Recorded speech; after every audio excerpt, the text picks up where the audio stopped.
नमस्कार साथियों।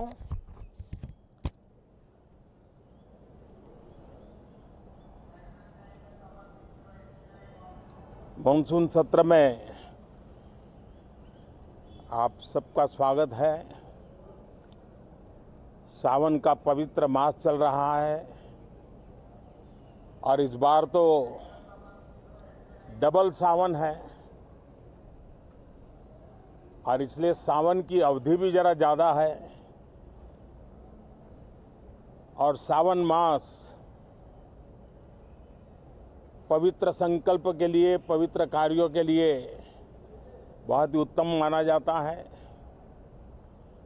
और आज जब लोकतंत्र के मंदिर में इस सावन के पवित्र मास में मिल रहे हैं तो ये लोकतंत्र का मंदिर ऐसे अनेक पवित्र कार्य करने के लिए इससे बड़ा उत्तम अवसर नहीं हो सकता है। मुझे विश्वास है कि सभी माननीय सांसद मिलकर के इस सत्र का जनहित में सर्वाधिक उपयोग करेंगे।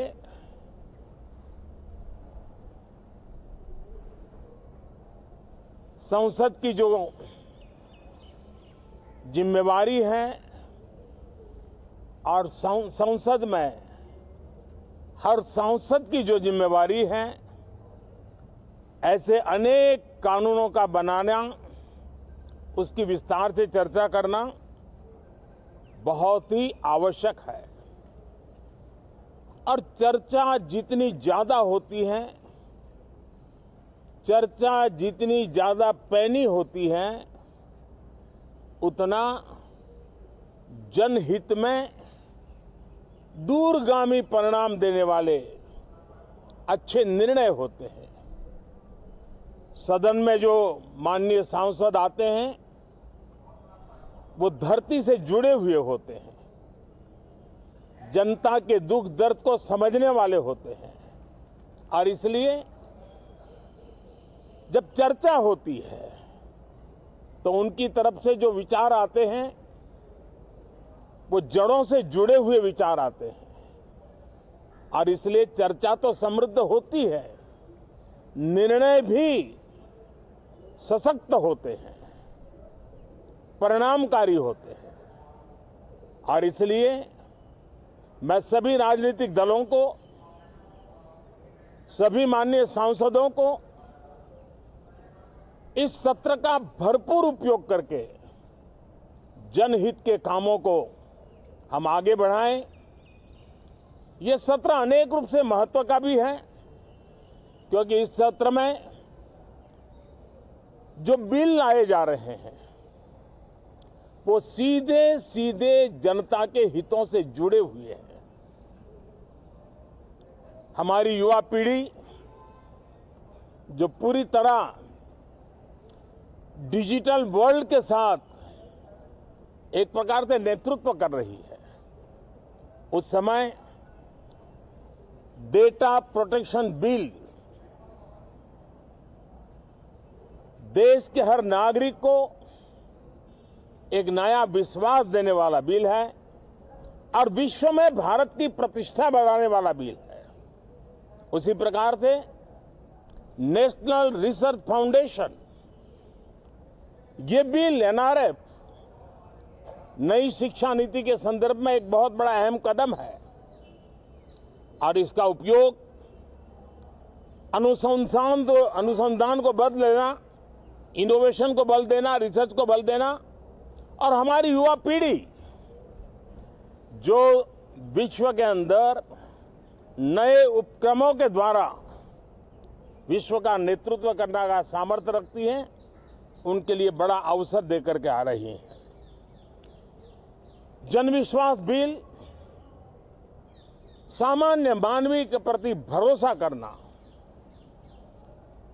अनेक कानूनों को डिक्रिमिनलाइज करना, इस मुहिम को आगे बढ़ाने वाला ये बिल, उसी प्रकार से जो पुराने कानून है उनको खत्म करने के लिए भी एक बिल में प्रावधान किया जा रहा है।